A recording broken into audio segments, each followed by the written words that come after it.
the most benevolent, the most merciful.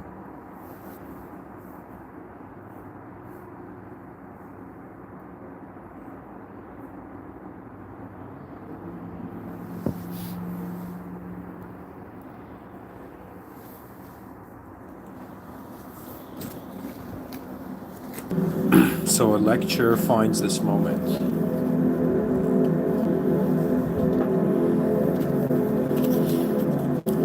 A lecture that initially I wanted to title Meeting Your Unknown Self Through All That You Know. But I thought of writing it as Meeting the Unknown Self.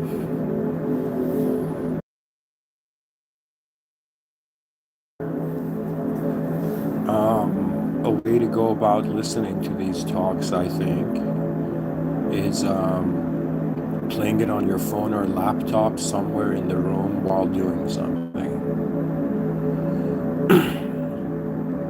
The whole point of it is, I can't physically be there,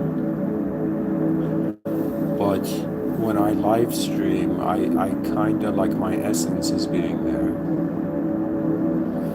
Anyways, I want to dive into this notion of living through a simulated system of knowledge, and then what do you do when you meet the unknown, or how does a member of the human species contact an unknown self? What is that experience like? What is it? And can one person explain it even? To be honest, in this life so far,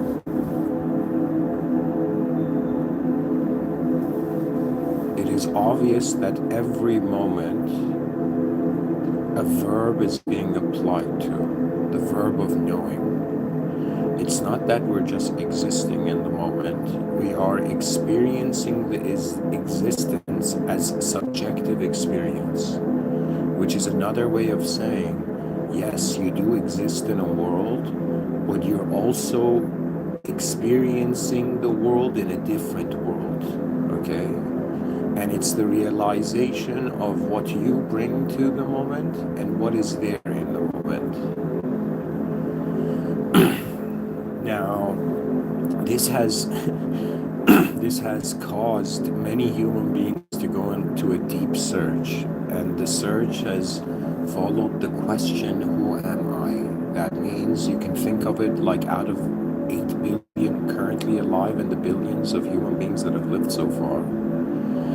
Out of them, probably, I would think maybe 60% of them would be like, who am I? What is this? You know, at least a percentage of the human species, it was not enough for them to just exist. The explanation was not enough. And I think you're a very rare soul when you feel or you find moments where the explanations are not enough.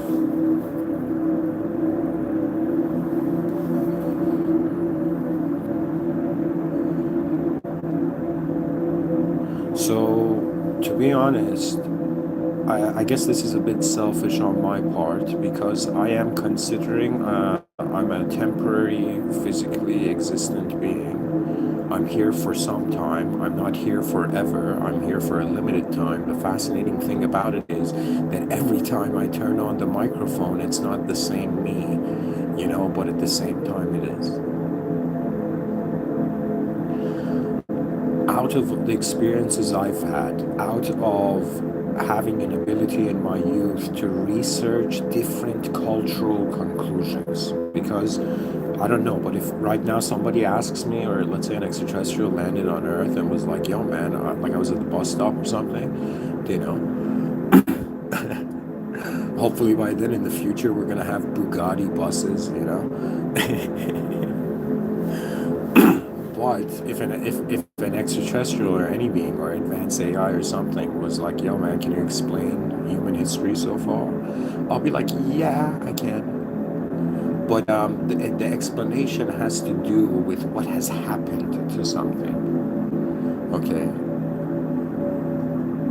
Right now, and like I'm trying to explain to you the difference of like how I'm seeing it and how others are seeing it. If someone's walking, like, you know, walking in the street and they see people and they're like, wow, at that store owner, you know, happily dusting like his, I don't know, products or something, you know, or like you see somebody, you know, like you just see human beings, and you, a part of you says like, okay, what is that? A part of you is like, what am I looking at exactly? And the issue is you've been given answers to it. The biggest issue of the modern human species, it is satisfied too soon because it's uncomfortable. I don't know if comfortable people are like lost souls or not. I don't know what it feels like they can be. The whole point I'm trying to make is that if I was to explain this, what you're looking at here is you're not just looking at one snapshot of a world and being like, that's what the world is. You're looking at an event. You're looking at an event that has been taking place for a long time, and even though you have recently arrived to it, okay, it has had meaning structures before even the structure of your existence. Okay? So what you find is a place, okay, a world, we say, okay, and on this world there's creatures, and everything that humans know is what has happened to these creatures. You gotta first understand this. All of knowledge is what humans have done so far. And just like there's a self-obsession of survival, you wake up, like pretty much a human life is just self-obsession, okay? And somebody's gonna be like, that's not true, there's good people living for others. And I'll be like, yeah, but you don't get it. It's self-obsession because you are stationed as a self. Like, I can give as many talks, but I still have to go physically exist here. It's not like I can just, you know, give 10,000 talks and be like, all right, I can relax. I don't need to physically exist anymore. I've ascended into pure knowing. Honestly, what it is, I don't know, maybe I can say a beautiful story here. There was this place. These creatures arrived there. They arrived to an awareness there. What you see as modern society is behavior, and it's multi-leveled languages taking place at the same time, like simulations. Do you know what I'm saying? So think of it this way. What is culture? What is life? Behavior, actions of entities. What is culture? The specific behavior of people in a certain environment. What is nationalism? The individualized, you know, agreed upon behavior. It's like people don't know this, but many countries people were speaking different dialects, and then nationalism came in, and they're like, guys, we got to choose one. We can't have like 1,000 ways to say hello, you know.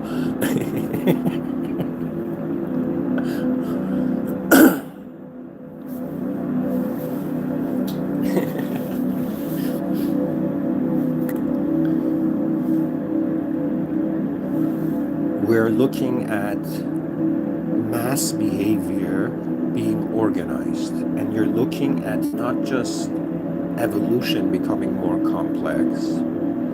You know, it's pretty much like the explanation of everything is how it has happened. To some degree, to some degree. Culture is the behavior of people. Language is the commonality of the behavior of the inner lives of people. That means somebody once said, this was a very interesting statement, somebody once said taxes are the membership subscription to a nation. It's what you pay to exist in that nation. So we are members of organizations of behavior.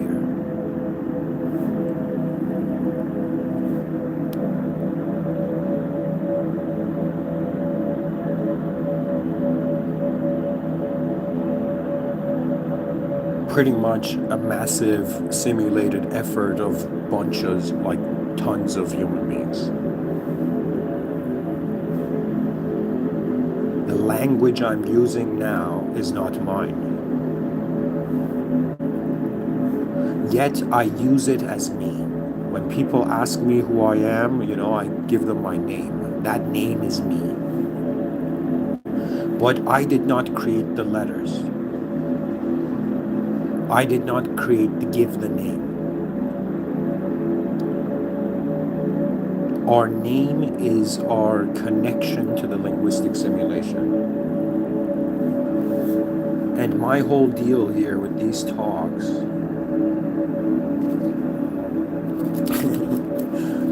my deal is this, where I'm like,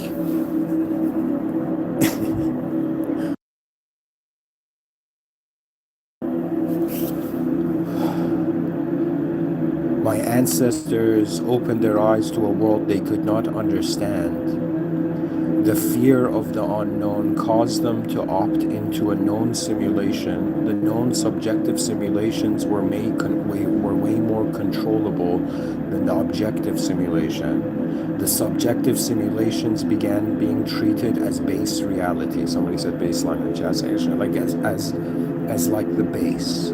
Okay, so there was a shift in the behavior of the creatures on this planet from being defined by their environment to overcoming that environment and redefining the environment. You're not just an awareness to the moment, and you're not just an animal existing. You're an animal that can choose its existence, its quality or type of existence.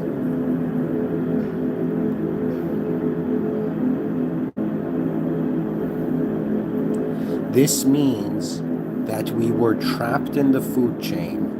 The ecosystem was our commander. Something within us found an ability to command over that environment, and it's really the result of becoming too aware. What we see as the human being can also be seen as an animal that ridiculously became aware of itself. And this awareness to self is a very important game that we're all playing.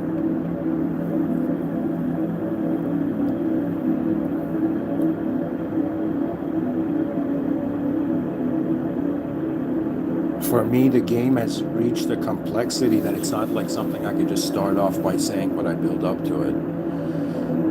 So a quick reality check would be like, okay, I'm existing in a world right now. I have access in front of my eyes to external reality. External reality includes objects that are changing slower than my attention. They change in my attention. Or I don't know how to say it, but so I have access to an external reality, like an office, like in front of my eyes, I have access to a physical office space, a physical work studio. But if I was to close my eyes, is that the end of the studio? No. The mind is a room. In front of your eyes is a room. And what really is going on here is like truth trapped in rooms. And somebody's going to be like, Mr.Within, are you saying we're Russian dolls?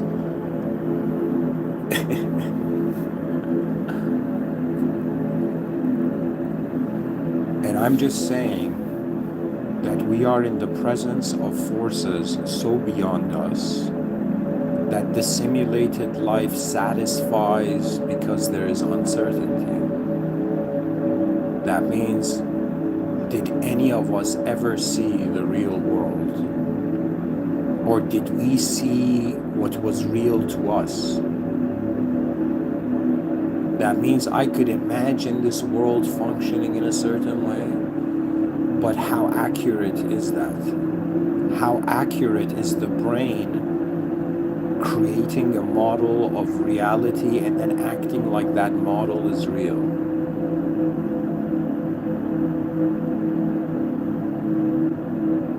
The issue, I think, is that we don't know who we are. We will discover at some point the depths of it is unknowable. Then life becomes about not what you know, but becomes about what you do while you're here. It's an activity. Something requires to be activated here by our existence being here. Because there has been times where I thought, what is Earth? Like, what is this world? Is it like an artwork? I'm just this painted corner of the universe.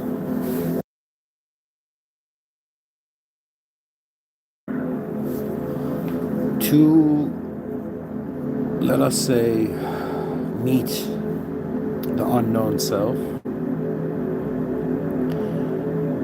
it's pretty much discovering the unknown world and who you can be in it. Imagine somebody teleported you like thousands of years in the future. What will you do? Imagine they teleported you 1,000 years in the past. What will you do? Either way, awareness has made contact with form and it's engaging as the form. But if it identifies too much with the form, it forgets its nature. That means it's very strange. It's like there's, at least for religious people, I think this is how it makes sense to me. In life, there are pretty much two paths. The path of following yourself, your known self, or following the unknown self. Because I've lived 33 years on this planet, I have seen the known self. I have seen the daily simulation games of meaning. It's like every day I wake up, I open this, what do you call it? I paint over reality, and I'm like, how do I feel about what I've painted? How do I feel about what I've seen as being?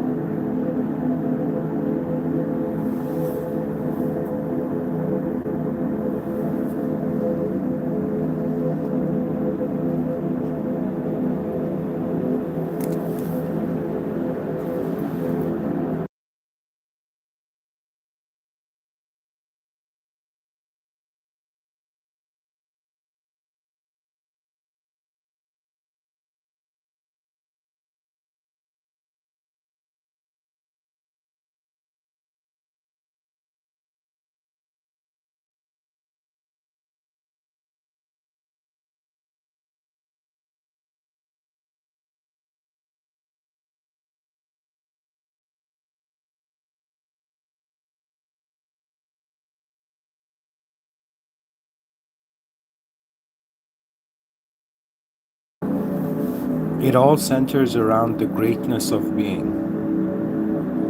It's like there's many ways to articulate your own reality.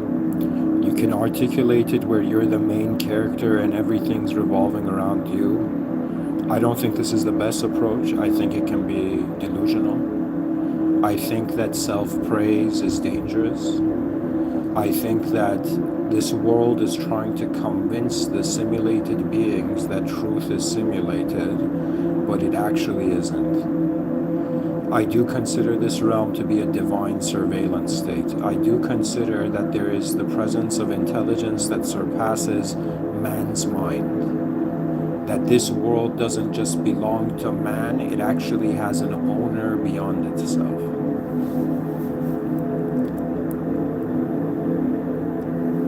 And it's a very difficult, I guess, decision to be like, should I assume I'm wrong and follow the past? Or should I step into the future in a way that no man has ever before? And it's strange because from one angle, there's too many unknown variables. We don't know what the right action is. There's divine protocol there. Beyond natural laws, there's divine command. Beyond divine command, there is no fathomable force. Just because it's not fathomable, it doesn't mean it exists. It's the same argument as like just because you can't see someone's brain doesn't mean they don't have a brain. And it's a pointer to how there is hidden dimensions to reality. And when a person comes to on a podcast and says, yo,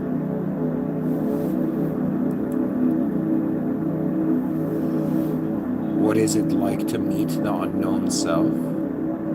It's pretty much realizing that your intelligence, your mind has a certain ability to forge a self. But when you find yourself in moments that are occurring beyond that self code, beyond that ego code's programming,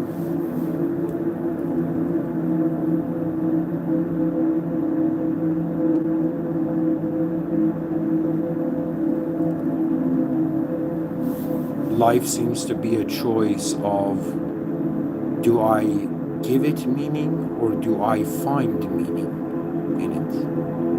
I think souls are divided like this. And it's way easier to give it meaning. The hardest thing to do on this planet is to realize you don't know. It's so difficult because it's so easy to convince ourselves that what we know is correct.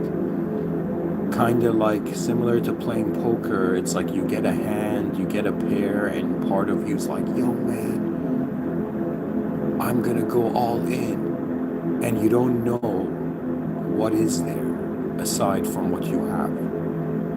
I think it's the same in reality. We are waking up, and in the same way, let's say human beings have net worth,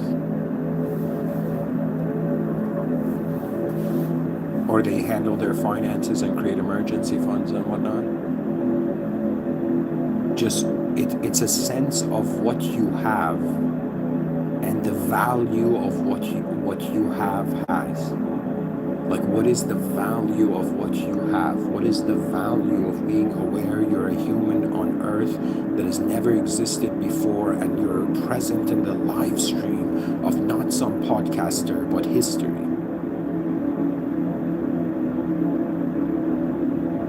One ability, I think maybe the reason that divine management perhaps has brought me to this moment where I've been selected as some sort of, voice for, broadcaster to the species, is simply because one thing I've noticed about myself in my youth is that what I didn't understand, I didn't touch, and the depth followed after. They're human beings born in different ways. Some human beings are born liking themselves. Everybody looks at them, you're great, you're awesome, good job, keep it up. And the person's like, yeah, I am awesome. And then there are those beings who are like, what am I? Why is it that a part of me yearns for like superior, disciplined greatness, but at the same time, a part of me just wants to, bask in the chaos? What is it that there's an ordered aspect to my intelligence that's like, yo, what's more important than chaotic meaninglessness? And then there's a part of me who's like, yo, the order is too suffocating. And so really, to be a human being is very complex.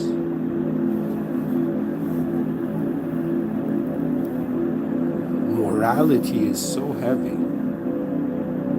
To consider what is right and wrong in a world that we don't know what we are. Like, just take it in. They're like, start from the facts, look at your choices, wonder about the consequences of those choices, and then reason out a decision. Right? And so when we look at the facts, we don't know who we are. We don't know what the edge of the world is. So we don't even know where we are. We don't even know who we are. Do you understand this? And somebody's like, Mr.Within, what are you saying? We're on Earth in the solar system, in the Milky Way galaxy. And I'll be like, oh, really? Why is it called that? Could it have been called anything else? Why do we call the Andromeda? Why do we call the Milky Way galaxy the Milky Way and not the Andromeda galaxy? How can you not see the blindfold of language upon everything. It's like everything is possessed by a subjective symbol of it. And human beings have been conditioned to be characters in a story, and you're like, whose fault is it? And I'm like, obviously it's the media's fault. And they're like, why? Did the media brainwash people? I'm like, no. The media came and spotlighted the human story. You know, they don't say this. I have this, I don't know, I have this strange feeling that I feel like a majority of human beings on earth want to be masters. And only those who know nothing else aside from their slavery just want to remain slaves. When I say masters, do you know what I mean? I mean the average human being rather be a powerful being, do you know, and a perfect being rather than an imperfect one. If somebody came and put two buttons in front of you, one of them would be you would be an imperfect being, the other would be you would be a perfected being. Which one would you choose? How would you even know what to choose?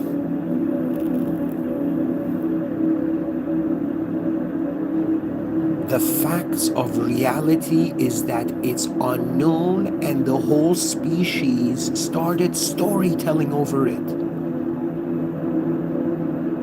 Like, have some, sympathy for what I'm saying here, okay? That it's not easy to say it.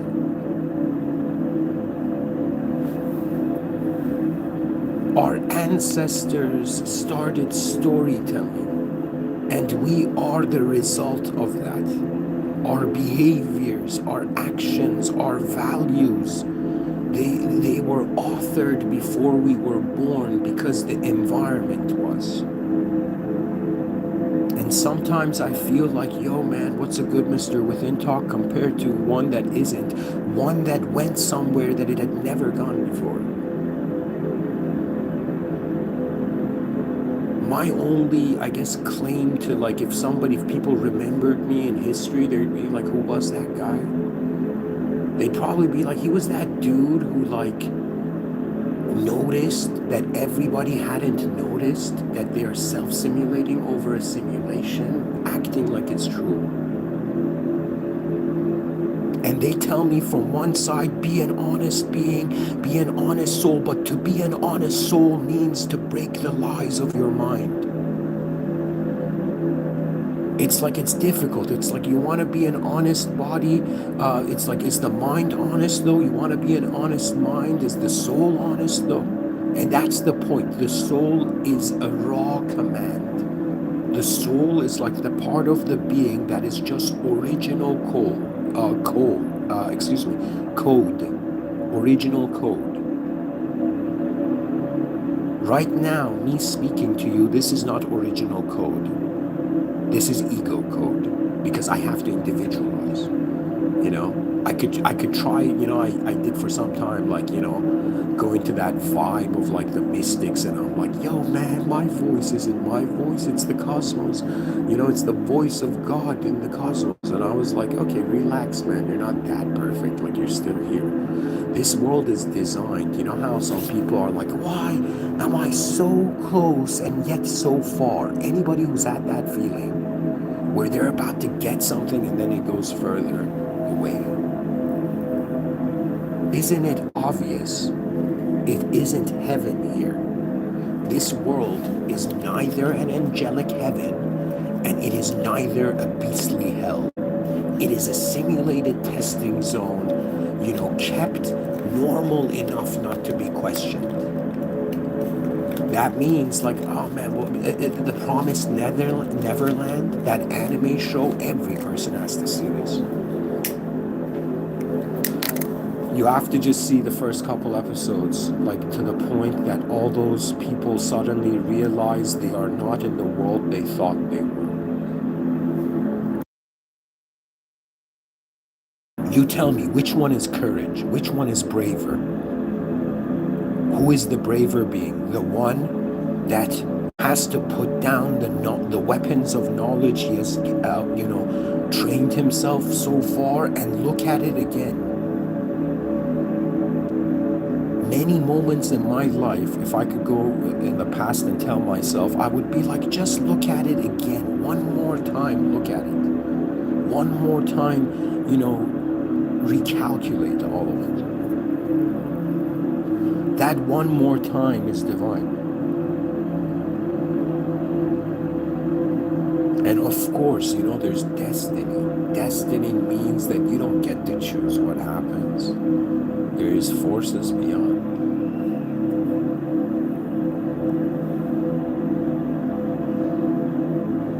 What destiny means is the soul is witnessing the commands of its creator. That means, I don't know, people can still, keep selling, merchandise to the new age community. Yo, bro, be a spiritual transcendent energy that's in the enlightenment of the cosmos. And I'm like, really?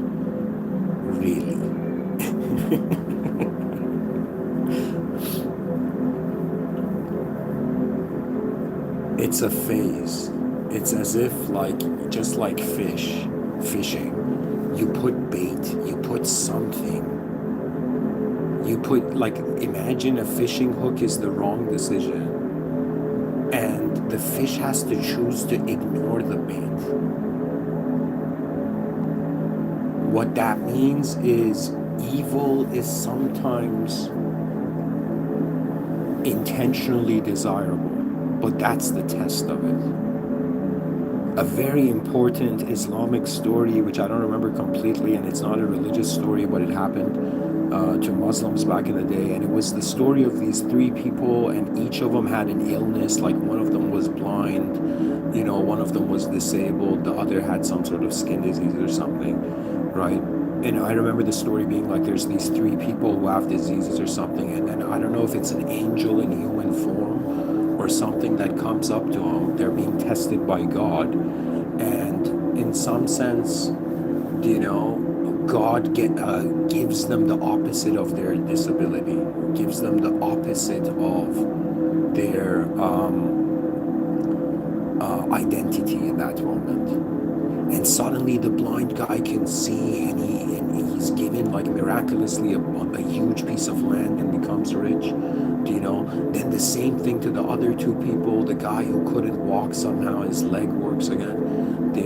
And the guy who had skin disease, the skin disease goes away. And years pass, and these guys are living the most marvelous, even financially, somehow divinely managed, incredible life. And then years after, in their success and their diseases and all of that gone, God comes to test them again. And let's say through an angel that comes up to him, and some guy walks up to and this is the test for the guy who was disabled. Some disabled guy comes up to him and says, hey man, can you help me? And that first guy says, no, I can't. No, man, it's like, I don't like cripples. The guy used to be one, and he's like, no, I don't like it. I won't help. And then it goes to the guy with the skin disease, and the guy, some leper comes up to him, and he's like, yo, man, help me. I'm going through something tough. And then the guy's like, no, man, get away from me. Forgetting what he used to be himself. And then the third guy, who's the blind guy, who can now see, some blind guy comes up to him and asks for help. And this guy who used to be blind immediately becomes an angel for that soul in that moment. And suddenly it's as if that guy passes the test, and the other two are returned back to their lower ranks. That means it's not just that you should ask for blessings. To keep those blessings, you must act the rank of that soul. This is some topic I haven't opened up and told people really, but there is a ranking system going on to the soul. And based on what you're given, you're tested. You're tested on what you're given. That's the clue. So right now, if you're given like a tough situation in a ghetto, that's your test. How does your inner self, how does not your inner self, how does your heart conduct its mind in the body of the world, as a body in the world?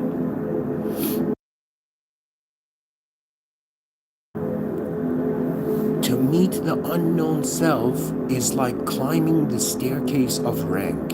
If somebody came up to me, and this is highly abstract, you should take it seriously, but if somebody came up to me and said, yo man, how would you rank souls, the souls you've seen so far on the planet? I would say I would rank them by their abidance. That means, what is that soul's command? That means I don't look at people anymore like, yo, who is that person? Is she interesting or not? No, no, no. How has her soul been commanded in manifestation? And if I watch that being for some time, I can see that what happens to you suggests the inner realm you're living in. If unfortunate things are happening, two ways to look at it. You're being tested, stay strong, or you have an inner flaw. And we all do, by the way. Like, there is no person that can stand in front of me and be like, yo man, I'm the symbol of perfectionism. Like, everything I say is correct. And I'll be like, yo man, you're obviously trapped in your own world. Is that rude? I don't know. It could be polite if it's enlightening.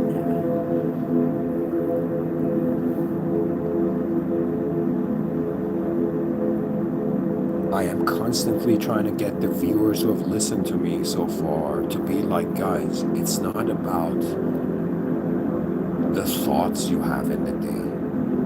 It's about the presence you meet every day. Like, every day you might not wake up and be like, hello world, but the world's like, yo, I'm here. Like, so what that means is, we have established contact with existence as unknown souls in known subjective ways. How fascinating.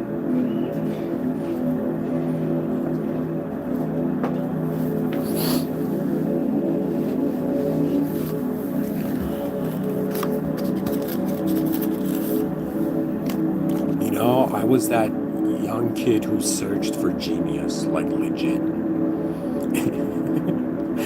They're like, what do you mean? It's like, I just since my childhood, there was this feeling like there is 100% a genius way to look at the moment, but who will find it? Will the people of 2025 find the genius moment of that? Or will the people in the future find it? Do you know what that means? That means right now, like, I'm looking at my choices and making a decision. And this is the best way, like, I figured out. Anything else, like, somebody's like, yo, man, why don't you go in front of people and talk and, give a lecture in front of millions of people? And I'll be like, yo, man, I haven't figured that out. Okay, this is as far as I figured out in the life that I live, to just find one moment where I could cyber immortalize a couple hours of my how deeply I could see. Because to the viewers, yeah, you might think I'm just some attention-seeking podcaster, because I'm in the performing arts. I'm performing right now, but I'm telling you, I have gotten so bored of so many views of my own life that if you ask me, is this the most exciting earth I can fathom? Like, this is actually very fascinating. If somebody asks me, is this, like, are your inner realms more interesting than the outer realms? And I'll be like, it's so difficult to answer that, because the inner realms gives you access to sight that is not here. Like, I'm looking at a parking lot in front of me. I can visualize a spaceship there. Do you understand? I could visualize, like, just think about how would a spaceship park in a parking lot? How would a spaceship parallel park? Do you know what I mean? Like, I could, beside a building.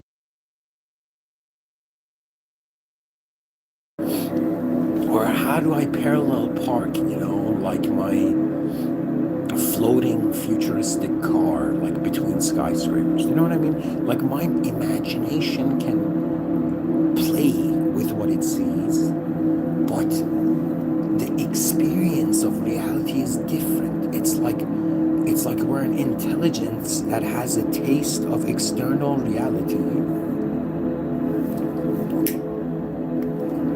but we also have a taste of inner reality. Inner reality is like God's like, I'm gonna let you see parallel realities to everything you see in front of your eyes, but you can't experience them like what you find in front of your eyes.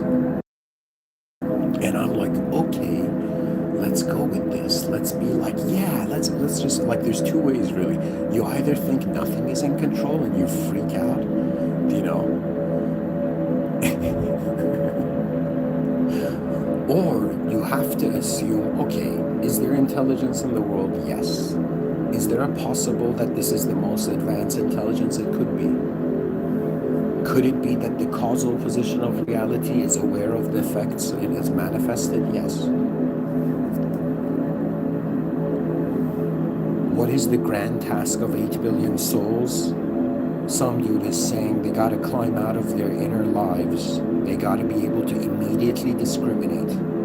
There's no such thing as smart or stupid people. There's just people who can discriminate between the inner events of their life and the outer events of their life, and can even notice how they've welded them together.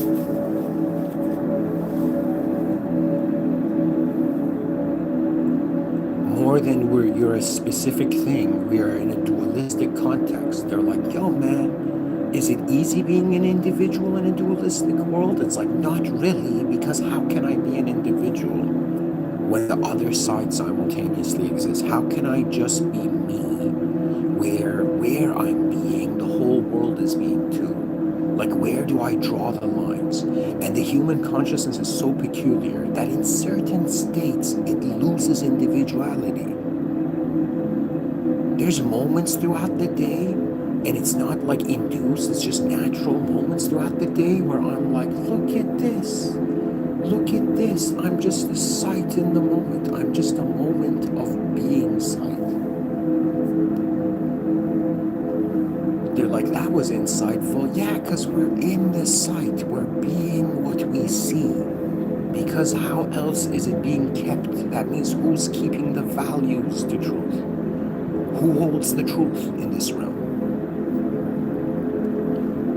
And there's different schools of people. This is where like different classes and factions are there.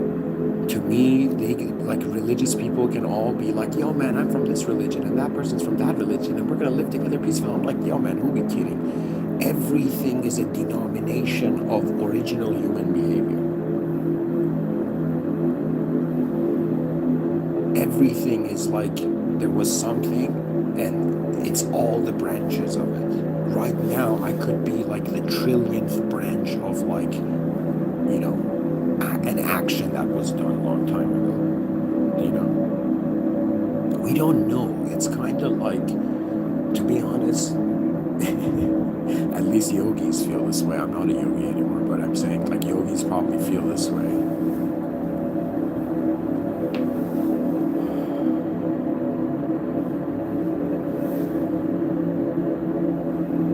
Where they wake up to see how the system admin moves their self, how the unknown self forms the known self throughout the day. They have an active, conscious relationship with the unknown. And to be honest, that's what spirituality was, guys. Anybody who's out there, you like magic, you like the supernatural, you like the new age, you know, even someone like me who likes sci-fi, like as much as I love the projections of the mind, they cannot replace reality, of course. Like somebody could be in front of me, I could think they're the best person in the world, but who they are is just who they are. It has nothing to do with me trying to extract meaning for myself through them. I've been in like arguments with people where the person has started just criticizing me, but all their criticisms are actually themselves, you know? And I realized, wow, look at how the mind works. You see yourself in the other person. And it takes a very strong will to be able to see a soul without defining it. And I think this kind of presence is only found if you've at some point in your life abandoned yourself. When I was very young, I abandoned myself. Do you know what that means? That means I didn't I was not satisfied, I was not comfortable with how I was being the self. Therefore, I didn't touch the self. And in a strange, divinely introverted way, I have existed in this life with a greater ratio of observance than activity.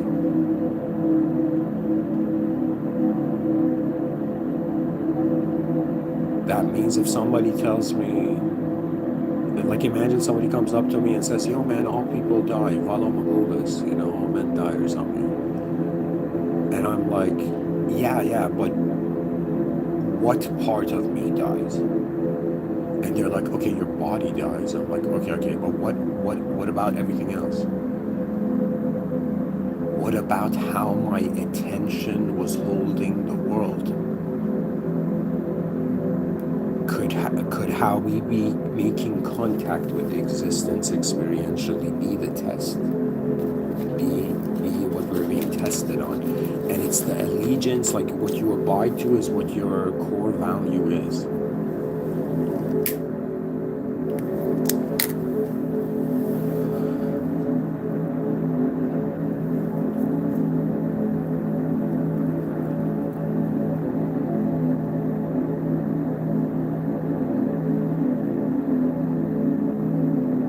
It's all about noticing things. I think this is the sign of genius. The geniuses in existence are those who kind of notice the loops in existence and wonder about divergent patterns, or even wonder about the whole structure's position.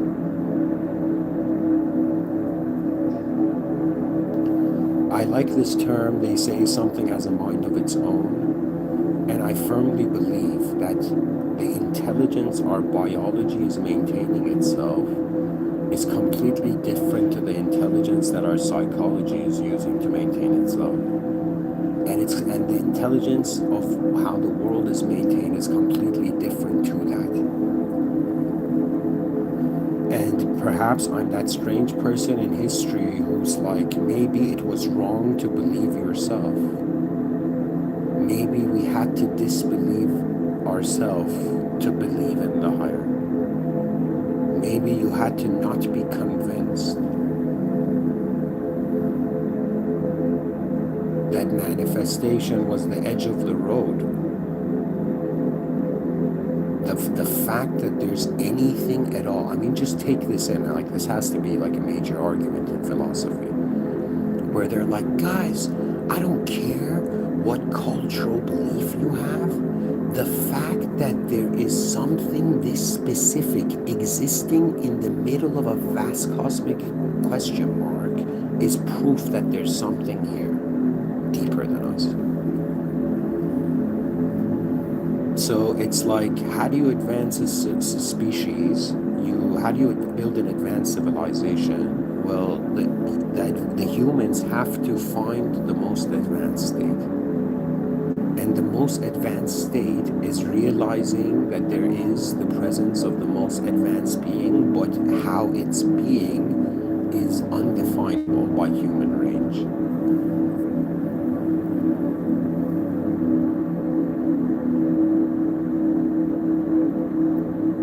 And if people are like, yo man, is heaven and hell your mind? Then I'll be like, well, from one angle, if you're into Zen or like Buddhism, sure, but if as a Muslim, heaven and hell are the mind in the sense that you used your mind to complete actions here. That means whether the mind can take you to heaven or hell, or whether the mind is itself in heaven and hell. Like when the mind goes in heaven and hell, it's the same as the mind being heaven and hell. You know, what I'm trying to say is we're conditioned to think the smartest people know, but the smartest people are those who are aware of all the things that we don't know. Those are the smartest among you. Those who are not convinced that, you know, it's like, yo, man, it's like people that look at like children believing in Santa Claus or like, you know, dragons or something, and they're like, yo, look at these children having no clue what's real and unreal, you know. And then you have to ask yourself, how about you? How are you different from the child that believes in dragons? How are you different? Have you thought about this? Because the action of believing reality is equivalently anonymous. That means it's anonymous for everybody. There are anonymous moments. There are unknown moments here, okay? It's like anybody who's convinced you there's a known self, a self based on knowledge. Well, guess what? Where do you think knowledge is? It's in a massive unknown place. And we have the audacity to call it home. Like, it's like at the end of work, they're like, where you going, man? The person's like, I'm going home. And they're like, you have the audacity to call this unknown existential event home? Who are you?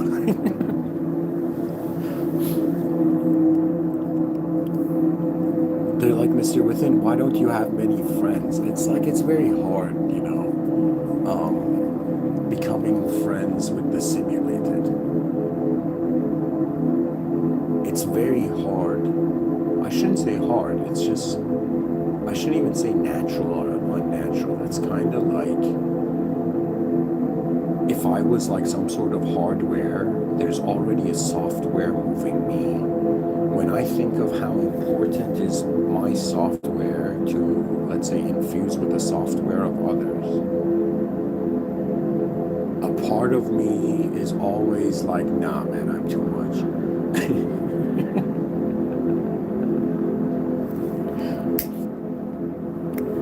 If you guys want to know how I feel about myself, I feel like I'm too much. But at the same time, the intensity of reality has given me no choice. They're like, you got 100 years to figure it all out. And if you were even smarter, you'd figure it out for everybody. It's like when you were young, your parents told you to be a good person. And then you went on this quest to be what is good. And you realize it is a collective action. We have to update the unhidden world with hidden genius. And I firmly believe within, just like how I said earlier, every moment has a genius way of looking at it. That means every person has a genius version of themselves in every moment. You might not believe it. You'd be like, no, man, Mr. Within, you know, I've just been like playing sports and all that. I've never, you know, opened books or whatever, you know. And I'd be like, what are you saying? Books? I just want you to realize the linguistic simulation and understand that the search for truth is the quest of the lifetime. But to realize that truth sometimes has to mean you have to be able to accept what you are. Somebody in the chat section said, how do we heal the shadow? It's like I literally just said it. You have to accept who you are. The shadow is the anger of oneself upon oneself for not taking a better route.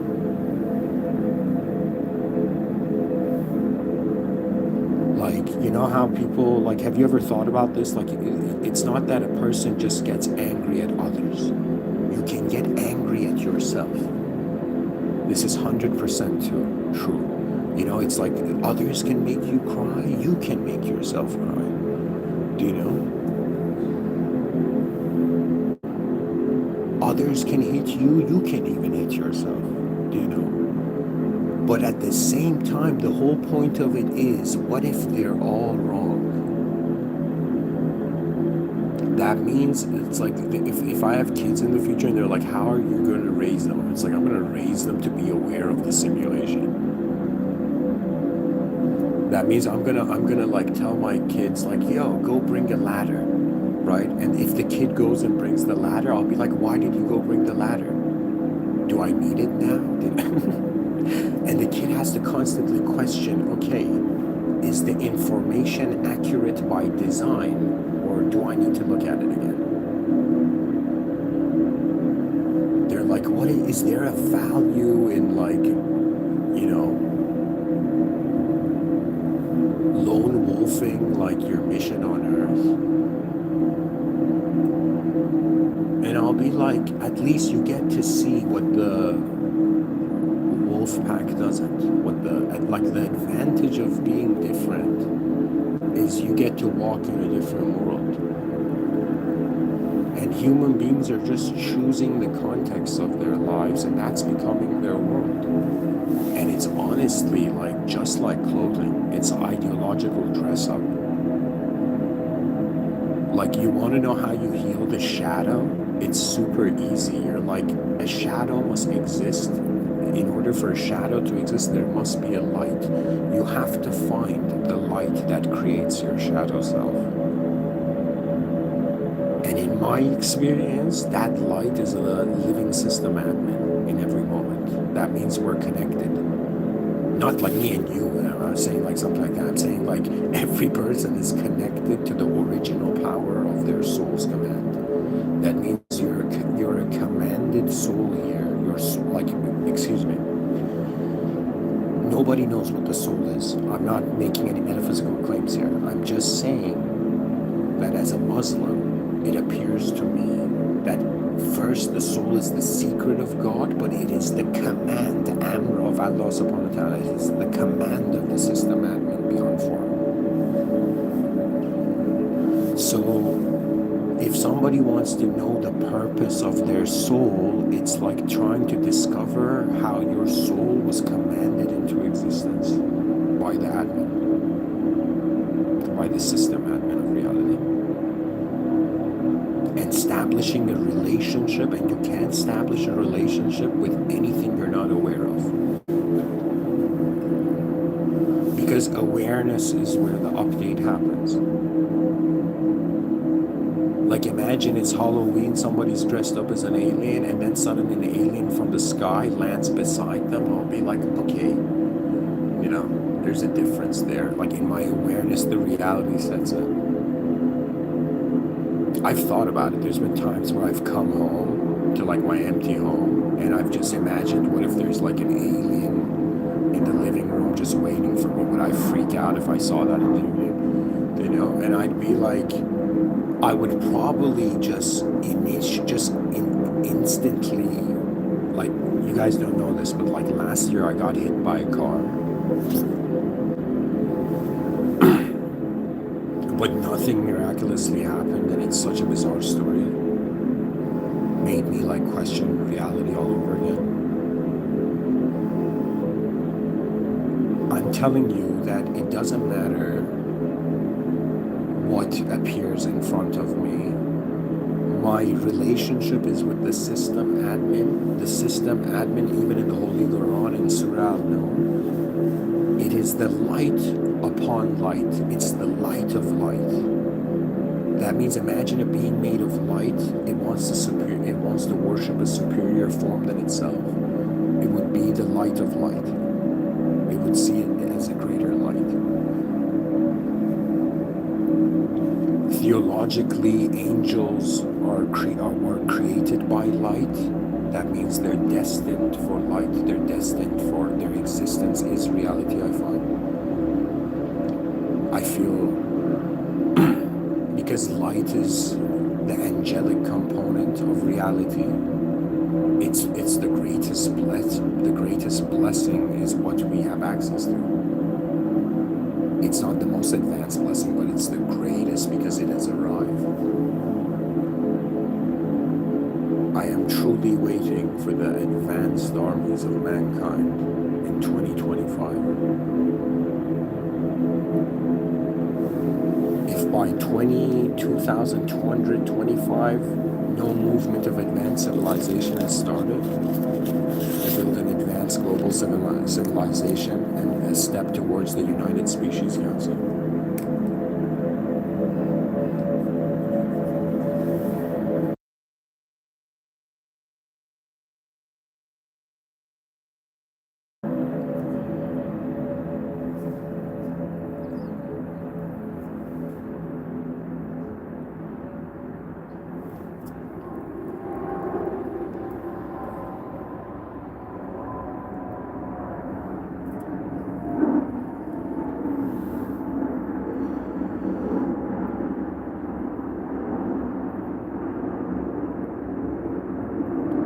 What is truth but the effort to know the beginning before the end?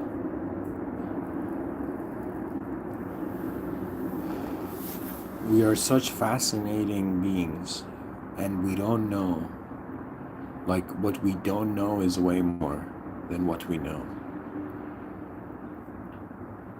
I think more important than a person waking up and being like, I gotta heal my shadow, is like a person who wakes up and says, okay, where is the light of the room? What are the original moments throughout the day? Can I find the original moments throughout the day? Moments that are original move in ways that have never moved before. You can move your inner life or your outer life. People are living outer lives, and I consider every person is living an inner life. And their inner life could be messy, but in their outer life, they could be super organized. In their outer life, they could be like disorganized, and their inner life is super organized. You know? But we have been living inner lives this whole time.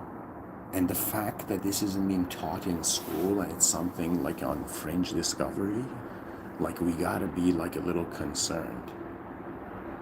They're like, yo man, the future generations are acting crazy. Excuse me, the system is crazy. Why? Because you have a bunch of beings identifying as characters in a story that is only here if we are.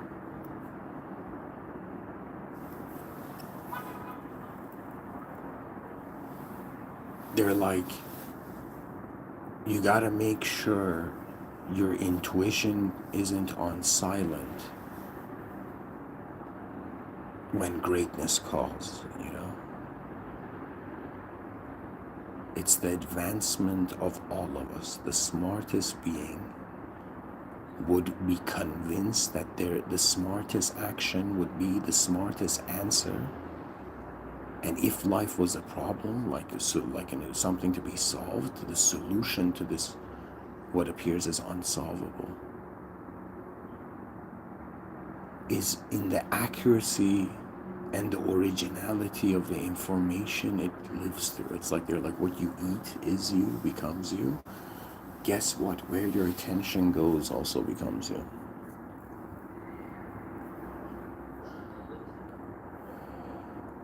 It's all about, you have a choice as a conscious being to pay attention to the impossible, what can't happen or what can.